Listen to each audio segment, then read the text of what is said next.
I feel Ananya has a problem with everyone. अब हाल ही में एक इवेंट पे राशा थडानी और अनन्या पांडे ने एक दूसरे को इग्नोर किया, जिसके बाद से लोगों ने ये अज्यूम करना शुरू कर दिया कि दोनों के बीच में कैट फाइट चल रही है। अब इस क्लिप में अनन्या सबको ग्रीट करती है लेकिन राशा को ग्रीट नहीं करती, और जब राशा इस तरफ देखती है तो उसको कोई रिएक्शन नहीं मिलता, तो वो डिफेंसिव होके दूसरी तरफ देखने लग जाती है, जिसकी वजह से लोगों को लगता है कि दोनों के बीच में कैट फाइट चल रही है। और ये कैट फाइट इस बार एक फिल्म प्रोजेक्ट को लेके है, पति पत्नी और वो 2। लेकिन इससे पहले हम ये डिस्कस करते हैं कि राशा के पेरेंट्स आखिर है कौन।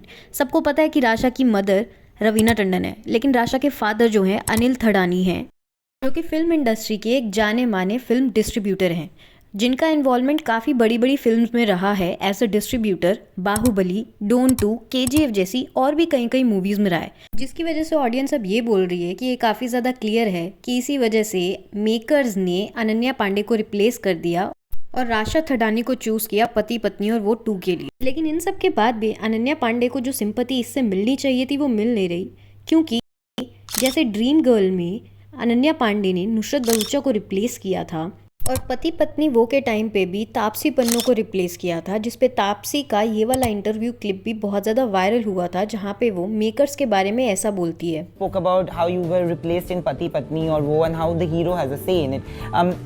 Do you think that is also going to change with at least women talking about it now? I really feel when there's something that's not done right to you and you feel you didn't deserve it because the makers refuse to give me an answer to why this happened, and all these, this is unjust. I was to ask you, sometimes getting replaced is a part and parcel of the job.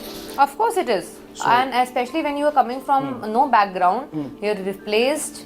You sometimes basis that you are not good enough, sometimes because someone else recommended someone else's name. That happens all the time. इसी वजह से audience Ananya को ये बोल रही है कि she got her Karma back. अब राशा और अनन्या की कैट फाइट को लेकर ऑडियंस ने ये तक बोलना शुरू कर दिया कि एक टाइम था जब बॉलीवुड में आउटसाइडर्स वर्सेस नेपोटिज्म हुआ करता था, और अब ऐसा टाइम आ चुका है जहाँ पर नेपो किड्स ही आपस में लड़ाई कर रहे हैं।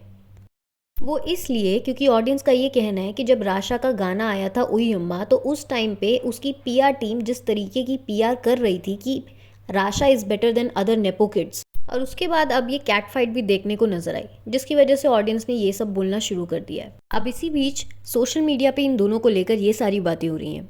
If I recall correctly, I think Karan Johar called Ananya out for being insecure of her contemporaries on Coffee with Karan.